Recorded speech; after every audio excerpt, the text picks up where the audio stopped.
नमस्कार दोस्तों, मैं सौरभ तिवारी यूसीआई डिजिटल सरकारी नौकरी पर आप सभी का हार्दिक स्वागत और अभिनंदन करता हूं। रीजनिंग में हम लोग कथन और निष्कर्ष के क्वेश्चन देख रहे थे। पिछली क्लास में हम लोगों ने इनका थोड़ा बेसिक देखा था। बिना ऑप्शन के हम लोगों ने कथन से निष्कर्ष हमने देख लिए थे और उसके आधार पर कौन सा निष्कर्ष सही हो सकता है, कौन सा नहीं हो सकता है, इस पर हम लोगों ने चर्चा करी थी, उन्हें सीखा था, उन्हें समझने का प्रयास किया था। उम्मीद है आप लोगों ने उसका रिवीजन भी किया होगा, उनसे सीख लिया होगा, समझ लिया होगा। आज उसी पर आधारित हम लोग कुछ क्वेश्चंस को हम लोग सॉल्व करेंगे। लेकिन अगर आप आज चैनल पर नए हैं तो चैनल को सब्सक्राइब करिएगा, वीडियो को लाइक करिए, शेयर करिए, कमेंट करके बताइए वीडियो आपको कैसा लगा। पूरा संपूर्ण कोर्स आपको उपलब्ध कराया जा रहा है, तो इसका लाभ उठाइएगा, शुरुआत से जुड़िएगा और जहां तक जा रहे हैं वहां तक साथ में चलते चलिएगा। फिर आप देखिए कि जो भी परीक्षा आप देंगे, हर परीक्षा का सिलेक्शन खुद चलकर आपके दरवाजे पर आएगा और घंटी बजाएगा, भाई साहब हम आ गए, ये बोलने के लिए। ठीक है, चलिए तो फिलहाल हम पहला क्वेश्चन देखते हैं आज का। आपके सामने ये बहुत बड़ा सा क्वेश्चन रखा हुआ है और हम आपसे कई बार कह चुके हैं कि वीडियो 2018 में इसी तरीके के क्वेश्चन पूछे गए थे, जिन्हें लोगों ने पढ़ने से पहले उन्होंने कांपना शुरू कर दिया था कि यार बहुत लंबे क्वेश्चन थे, किस तरीके से इन्हें सॉल्व किया जाएगा, किस तरीके से इनके आंसर निकाले जाएंगे, ये लोगों ने करना शुरू कर दिया था। ठीक है ना, कांपने लगे थे और फिर कहने लगे इतना कठिन पेपर आया था, 105 नंबर मेरिट, 105 क्वेश्चन मेरिट कैसे चली गई, 211 नंबर मेरिट कैसे चली गई। ठीक है ना, तो अरे क्वेश्चन को भैया पढ़ते तो पहले पढ़ते, उस पर विचार विमर्श करते। रीजनिंग क्या है? रीजनिंग तर्क शक्ति है। जब तक आप तर्क नहीं लगाओगे तब तक शक्ति कहां से डेवलप होगी उत्तर को सही सही निकालने की। ठीक है ना, तो तर्क तो लगाना पड़ेगा ना। तो अब इस बार ये कसम खा लेना कि परीक्षा में क्वेश्चन आपको आ रहा हो ना आ रहा हो, लेकिन आप उसे सम्मान जरूर दोगे, आप पढ़ोगे जरूर उसे। और यह बिल्कुल सही बात है कि अगर आपने देख लिया कि सीधे सीधे 15 क्वेश्चन हमें नहीं आ रहे हैं और आपने अगर उन क्वेश्चन को पढ़ना शुरू कर दिया, तो पढ़ने के बाद आप ये समझ लो केवल 5 क्वेश्चन ऐसे रह जाएंगे जो आप कहोगे कि हमें दिक्कत हो रही है। 10 तो निकल जाएंगे और उसके बाद आप हंसोगे कि यार अगर इन्हें पढ़ते ना ढंग से 2 बार 3 बार तो ये 10 क्वेश्चन निकल जाते हैं हाथ से। पूर्व धारणा मत बनाइए, बाइस्ड मत होइए किसी क्वेश्चन की लंबाई चौड़ाई ऊंचाई देखकर। ठीक है ना, क्वेश्चन को सम्मान दीजिए, पढ़ना शुरू कीजिए। पहला क्वेश्चन देखिए आपके सामने है, कह रहा है कि दिए गए कथनों के आधार पर निष्कर्षों की सत्यता की जांच दिए गए विकल्पों के आधार पर कीजिए। कथन कह रहा है परीक्षा में होने वाले कदाचार शिक्षा के स्तर में ह्रास का प्रमुख कारण है। यह बिल्कुल सही बात है कि परीक्षा में जो कदाचार हो रहे हैं, कदाचार का मतलब आप लोग समझते हैं क्या होता है? जो नियम विरुद्ध काम हो रहे हैं, जो सदाचार के विरुद्ध काम हो रहे हैं। परीक्षाओं में नकल हो रही है, नकलों के ठेके हो रहे हैं, पर्चे लीक हो रहे हैं, तो इससे क्या है, ये शिक्षा के स्तर में ह्रास का प्रमुख कारण है। क्यों? क्योंकि अगर किसी को ये पता लग जाए कि ये परीक्षा होने वाली है, इसका पर्चा तो लीक हो जाएगा, हमें मिल जाएगा, हम किसी को 1 लाख 2 लाख रुपए दे देंगे, फिर वो पढ़ेगा क्यों? ठीक है ना, तो शिक्षा के स्तर में कमी आई कि नहीं आई कि वो गंभीरता से पढ़ेगा नहीं, उसे बुनियादी ज्ञान नहीं होगा, बेईमानी से, चोरी चकारी से वो क्या करेगा कि कहीं किसी जगह पे सिलेक्शन ले लेगा या हाई स्कूल इंटर में बड़े अच्छे नंबर ले लेगा, लेकिन उसका बुनियादी ज्ञान क्या है? उसकी डिग्रियां तो बहुत ऊंची ऊंची हैं, लेकिन बुनियादी ज्ञान क्या है उसके पास? बुनियादी ज्ञान उसके पास हो जाएगा शून्य, यानी कि शिक्षा का स्तर शून्य हो जाएगा। तो ये कथन दिया है और इसकी ये व्याख्या हुई इस कथन की। अब आप देखो निष्कर्ष क्या निकला कि शिक्षा के स्तर को सुधारने के लिए कदाचार पर नियंत्रण आवश्यक है। तो ये तो बिल्कुल सही बात है कि शिक्षा का स्तर प्रभावित हो रहा है कदाचारों से, तो कदाचार पर कंट्रोल करना, नियंत्रण करना बहुत आवश्यक है अगर हमें शिक्षा का स्तर सुधारना है। तो ये पहला वाला तो हमारा सही हो गया भाई। कह रहा आजकल सभी परीक्षाओं में कदाचार हो रहा है, सभी परीक्षाओं में। तो देखिए हमें एक्सट्रीम कोई भी बात नहीं लेनी है, हमेशा ये मान के चलना है कि 100% कुछ भी नहीं होता है। माना कि आज का जो समय है उसमें हर परीक्षा लीक होती है, चाहे वो टेट की परीक्षा हो, सीटेट की परीक्षा हो, वीडियो की परीक्षा हो, लेखपाल की परीक्षा हो, कोई भी परीक्षा आपकी हो रही हो, वो लीक होती ही होती है। अब इसमें आप सरकार की कमजोरी कह लें या जो धांधलीबाज लोग हैं या जो आयोगों के अंदर जो जयचंद छुपे बैठे हैं, जो पेपर निकाल कर बाहर देते हैं, बेच देते हैं, पेपर के साथ में अपना ईमान इज्जत सब बेच देते हैं। आप किसी को भी उसका दोष दे सकते हैं, लेकिन वास्तविकता तो यही है कि लगभग सारे पेपर लीक होते हैं। लेकिन परीक्षाओं के इतने अवसान के दौर में भी हम ये नहीं कह सकते कि सभी परीक्षाओं के पर्चे लीक होते हैं। बात आई ना समझ में? तो सभी, जब हम एक्सट्रीम बात करने लगते हैं, अतिरेक बात करने लगते हैं, बहुत ज्यादा हम बढ़ा चढ़ाकर बोलने लगते हैं तो वो चीज वहां पर क्या होने लगती है, असत्य होने लगती है, झूठ होने लगती है। यानी कि सभी परीक्षाओं में कदाचार हो रहा है, सभी का मतलब यहाँ पे हो गया 100%, और 100% कुछ भी नहीं होता है। इसलिए क्या करेंगे, इसे हम गलत मान लेंगे इस निष्कर्ष को, और इसका आंसर क्या हो जाएगा इस क्वेश्चन का, केवल निष्कर्ष एक तर्क संगत है, ये हमारा आंसर हो जाएगा। क्लियर? उम्मीद है क्वेश्चन आपको समझ में आ गया होगा। अगले क्वेश्चन पर हम लोग आते हैं, देखते हैं क्या बोल रहा है। कह रहा प्राप्त किए गए सभी पूर्व अभिलेखों से यह स्पष्ट होता है, ये हम निशान लगाते चल रहे हैं, स्पष्ट होता है कि प्राचीन भारत में भी गुरु और शिष्य दोनों ने ज्ञान की मात्रा की बजाय ज्ञान के गुण को महत्व प्रदान किया। ज्ञान की मात्रा की बजाय, मात्र लिखा हुआ है ना, इसे मात्रा कर दीजिएगा, मात्रा की बजाय ज्ञान के गुण को महत्व प्रदान किया है। पूर्व अभिलेख का मतलब जो पहले लिखी गई जो चीजें हैं, चाहे वो किताबें हों, चाहे ग्रंथ हों, चाहे अभिलेख हों, कहीं के शिलालेख हों, ठीक है ना, तो इस तरीके के जो लेख हैं उनसे यह स्पष्ट होता है, कुल मिला के ये कंक्लूजन निकल के आता है इनके कथन के अनुसार कि प्राचीन भारत में, एंशिएंट इंडिया में, गुरु और शिष्य दोनों ने, गुरु ने भी और उनके चेलों ने भी, शिष्यों ने भी क्या किया है कि ज्ञान अधिक नहीं होना चाहिए, ठीक है ना, ज्ञान की मात्रा की बजाय अधिक होना चाहिए, लेकिन उसके बहुत विस्तृत ज्ञान पर उन्होंने ध्यान नहीं दिया, ठीक है ना, ज्ञान के गुण को महत्व प्रदान किया कि जो भी ज्ञान हम ले रहे हैं वो कितना प्रभावशाली है। दुनिया भर का ज्ञान बटोरने के बजाय थोड़ा थोड़ा बटोरते तो चलो, लेकिन वो कितना प्रभावशाली है ये अति आवश्यक है।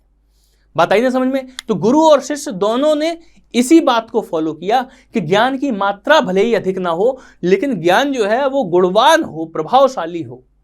ठीक, ये इनके कथन का मतलब है। जब परीक्षा में आप कथन को इसी प्रकार से पूरा सा व्याख्यायित करके जब आप पढ़ेंगे, तभी तो आप निष्कर्ष पर पहुंच पाएंगे। अब आप बार बार इसी को अगर दोहराते रहोगे, इन्हीं लाइनों को, तो फिर आप निष्कर्ष क्या निकालोगे उसका? ठीक है, अब आप देखिए, कह रहा ज्ञान की मात्रा को महत्व देना निकृष्ट कार्य, ये आवश्यक नहीं है, ये आवश्यक नहीं है। देखिए, जैसे अभी हमने आपसे कहा और पिछली क्लासेस में भी हम आपसे कहते रहते हैं कि नया पढ़ने से ज्यादा महत्वपूर्ण है पुराने पढ़े हुए का रिवीजन करना। अब आप में से कोई हमसे क्रॉस क्वेश्चन कर दे कि सर इसका मतलब क्या हुआ कि नया पढ़ना बेकार है? ये तो हम नहीं कह रहे ना कि नया पढ़ना बेकार है, लेकिन हम ये कह रहे हैं कि जो आप पुराना पढ़ रहे हैं उसे जरूर आप दिमाग में रखते चलिए। नए पढ़ने को आज नहीं तो कल पढ़ लीजिएगा, परसों पढ़ लीजिएगा, लेकिन नए को पढ़ने के चक्कर में, नए को पढ़ने की जल्दबाजी के चक्कर में अगर आप पुरानी मेहनत अपनी बर्बाद कर देंगे, फिर तो सब निरर्थक हो जाएगा। वही इसका ये कहने का मतलब है कि कह रहा ज्ञान की मात्रा को महत्व देना निकृष्ट कार्य है, ऐसा तो नहीं बोल रहा वो कह रहा ज्ञान की मात्रा की बजाय ज्ञान के गुण को महत्व प्रदान किया। उन्होंने कहा कि एकदम से बहुत सारा ज्ञान ना लो, लेकिन जो भी ज्ञान लो वो क्वालिटी वाला ज्ञान लेते चलो, अच्छा ज्ञान लेते चलो। बात आई ना समझ में? ज्ञान के गुण की उन्होंने बात करी कि ज्ञान के गुण को महत्व प्रदान किया कि जो ज्ञान है उससे कौन कौन से गुण हम अपने अंदर ले सकते हैं, अपने आचरण को किस तरीके से हम सुधार सकते हैं, शुद्ध कर सकते हैं, परिष्कृत कर सकते हैं, उस चीज पर उनका जोर था। लेकिन उनका यह मतलब थोड़ी था कि अगर ज्ञान बहुत ज्यादा, अगर आपकी क्षमता बहुत ज्यादा है कम समय में अधिक ज्ञान लेने की और उसे आत्मसात करने की, तो आप वो भी करो, वो गलत नहीं है किसी प्रकार से, ठीक है ना। ऐसा नहीं कि अगर आपकी क्षमता मान लीजिए ज्यादा है और आपने ज्यादा ज्ञान ले लिया, उसे ज्यादा आत्मसात कर लिया, अपने आप को बहुत ज्यादा परिशुद्ध कर लिया, तो इसका मतलब ये हो जाएगा कि आपने पाप कर दिया, ठीक है। तो ये पहला वाला कथन पूरी तरीके से गलत हो जाएगा कि ज्ञान की मात्रा को महत्व देना निकृष्ट कार्य है, ये गलत है। ठीक, प्राचीन भारत में गुरु और शिष्य के बीच शैक्षिक मूल्यों में समानता थी, ये बिल्कुल सही बात है, क्योंकि गुरु और शिष्य दोनों ही ज्ञान की मात्रा के बजाय ज्ञान के गुण को महत्व देते थे, दोनों। तो ये उनके नैतिक मूल्य थे और उन दोनों शैक्षिक और नैतिक मूल्यों में क्या थी? समानता हमें इस कथन में परिलक्षित होती दिखाई दे रही है। ठीक, चलिए, तो इसका मतलब क्या हो गया कि एक गलत है, केवल निष्कर्ष 2 हमारा सही है, यानी कि केवल निष्कर्ष 2 हमारा क्या हो गया? तर्क संगत हो गया। क्लियर? चलिए आगे बढ़ते, अगला क्वेश्चन देखते हैं। प्रधानमंत्री ने वित्त मंत्रालय की अनियमितताओं को देखते हुए वित्त मंत्री से कहा कि वे या तो कल तक इस्तीफा दें, या फिर मंत्रिमंडल से बर्खास्त होने के लिए तैयार रहे। ठीक है ना। कि प्रधानमंत्री ने देखा वित्त मंत्रालय में अनियमितताएं हो रही, तो उन्होंने क्या किया कि वित्त मंत्री को निर्देश जारी कर दिया कि भाई या तो कल तक इस्तीफा दे दो या फिर बर्खास्त होने के लिए तैयार रहो। इस्तीफा दे दो तो ये है कि ये कह देंगे भैया आपने स्वास्थ्य कारणों से इस्तीफा दे दिया, किसी कारण से इस्तीफा दे दिया। अगर हम बर्खास्त करेंगे तो फिर क्या होगा, तुम्हारी इंसल्ट हो जाएगी, बेइज्जती हो जाएगी तुम्हारी, तुम्हें भी बुरा लगेगा। तो ये इस तरीके की एक बात उन्होंने प्रधानमंत्री जी ने उनसे कही। इन सब चीजों से निकल के क्या आया, मान लीजिए ये बात अखबार में आए या कोई अंदर का व्यक्ति आपको आके बताए कि प्रधानमंत्री जी ने वित्त मंत्री जी से ये कहा है कि कल तक या तो इस्तीफा दे दो या फिर क्या करो कि नहीं तो हम तुम्हें बर्खास्त कर देंगे। तो आपके मन में क्या आएगा कि वित्त मंत्री इस्तीफा देंगे या बर्खास्त किए जाएंगे, वो बात तो अलग है। लेकिन इन दोनों ही चीजों में एक चीज कॉमन है कि वित्त मंत्री तो गए, मतलब इनका पद तो गया हाथ से। अब या तो ये इस्तीफा दें या ये बर्खास्त हो, बात आई समझ में। कुल मिला के इन्हें जाना ही जाना है, ये बात तय हो गई। तो पहला निष्कर्ष कर रहा है कि वित्त मंत्री कल तक इस्तीफा दे देंगे, वित्त मंत्री को बर्खास्त कर दिया जाएगा। तो ये क्या है, ये दोनों अनुमान निकले हैं, दोनों ही अनुमान निकले हैं, ठीक है। अब इनमें से कोई एक तो सही होना ही है ना। हम ये कह सकते, हम कह रहे हैं नहीं ये पहला वाला गलत हो, मान लो वित्त मंत्री इस्तीफा ही दे दे तो हमारा आंसर गलत हो जाएगा। हम कहें नहीं वित्त मंत्री को बर्खास्त कर दिया जाएगा, हम कहें वित्त मंत्री को बर्खास्त नहीं किया जाएगा और वित्त मंत्री इस्तीफा ना दें अपने अड़ियल रवैये के कारण और इन्हें बर्खास्त कर दिया जाए, तो दूसरा वाला हमारा आंसर गलत हो जाएगा। यानी कि ये दोनों ही संभावनाएं हैं, यानी कि कथन या तो एक या दो, इन दो में से कोई एक तर्क संगत है, क्योंकि दोनों चीजें साथ में नहीं हो सकती। वित्त मंत्री इस्तीफा भी दे दो, प्रधानमंत्री उन्हें बर्खास्त भी कर दें, दोनों चीजें तो नहीं हो सकती साथ में, बात आई ना समझ में। तो या तो इस्तीफा देंगे या बर्खास्त होंगे, एक चीज होगी और वो जरूर ही होगी, ये बात तो पक्की है, ठीक है। तो या तो निष्कर्ष एक हमारा तर्क संगत है या निष्कर्ष दो हमारा तर्क संगत है, ठीक है। चलिए एक क्वेश्चन और देख लीजिए। किसी समस्या से बचने का अच्छा तरीका है कि हम उसे सुलझाएं। किसी समस्या से बचने का अच्छा तरीका है कि हम उसे सुलझाएं, ठीक है ना। अब निष्कर्ष देखिए, यदि तुम उस समस्या का समाधान नहीं करोगे तो तुम्हारा जीवन नीरस हो जाएगा। ये तो बिल्कुल सही बात है। समस्या को सुलझाने की आवश्यकता क्या है, समस्या को सुलझाने की आवश्यकता यही तो है कि जीवन नीरस ना हो पाए, टेंशन ना हो पाए, डिप्रेशन ना हो पाए। इसीलिए तो समस्या को सुलझाने के ऊपर हम लोग बात करते हैं, बात आई ना समझ में।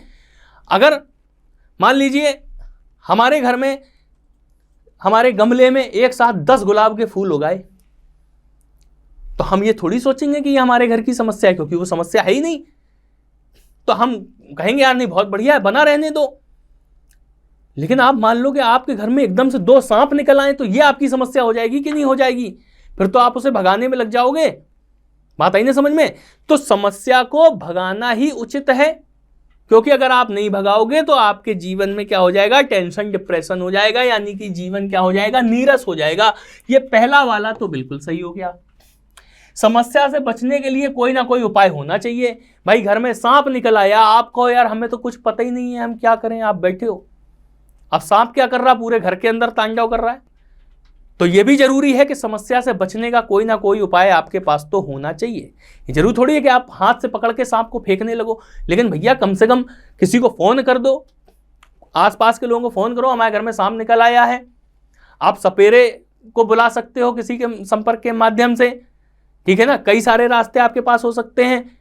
और नहीं तो आप बैठ जाओ एक जगह, घर के अंदर सांप घूम रहा है, आप बैठ जाओ भाई हमको तो सांप से कोई लेना ही देना नहीं है, मैंने तो आज तक सांप को छुआ नहीं, हमने तो आज तक सांप को भगाया नहीं, ठीक है ना। तो क्या हो जाएगा कि समस्या से बचने का कोई ना कोई उपाय अवश्य होना चाहिए। ये भी निष्कर्ष सही है, दूसरा निष्कर्ष भी सही है। इसका क्या मतलब हो गया कि निष्कर्ष 1 और 2 दोनों ही आपके क्या हैं, तर्क संगत हो जाएंगे। क्लियर है ना। उम्मीद है बड़े अच्छे से चीजें आप लोगों को समझ में आ रही होंगी। एक क्वेश्चन देख लेते हैं। अध्ययन व्यक्ति को पूर्ण बनाता है, अध्ययन व्यक्ति को पूर्ण बनाता है, संवाद उसको विदग्ध बनाता है, बहुत अच्छा शब्द आया है विदग्ध, और लेखन उसे परम शुद्ध बना देता है, ठीक है ना। लेखन क्या करता है, उसे परम शुद्ध बना देता है। अध्ययन व्यक्ति को पूर्ण बनाता है, ये कथन है। क्या आप अध्ययन करेंगे, आप स्टडी करेंगे, आप देखेंगे कि आजकल देश में क्या चल रहा है, किसी के भी लिए, किसी भी महापुरुष के लिए, किसी भी बड़ी विभूति के लिए कोई भी सड़क छाप आदमी मुंह उठाकर आता है और कुछ भी बोल के चला जाता है। उसका कारण क्या है कि उसके पास अध्ययन नहीं है। आजकल व्हाट्सएप यूनिवर्सिटी का जमाना चल रहा है, तो उसमें जो भी छप के आ गया, कहीं से छप के आ गया, वो क्या करेगा, उसी चीज को फॉलो करेगा, उसी चीज को पढ़ेगा, उसी चीज को गाता फिरेगा और उसी में अपने आप को विद्वान समझता फिरेगा, जबकि वास्तविकता क्या है कि वो निराट मूर्ख व्यक्ति है।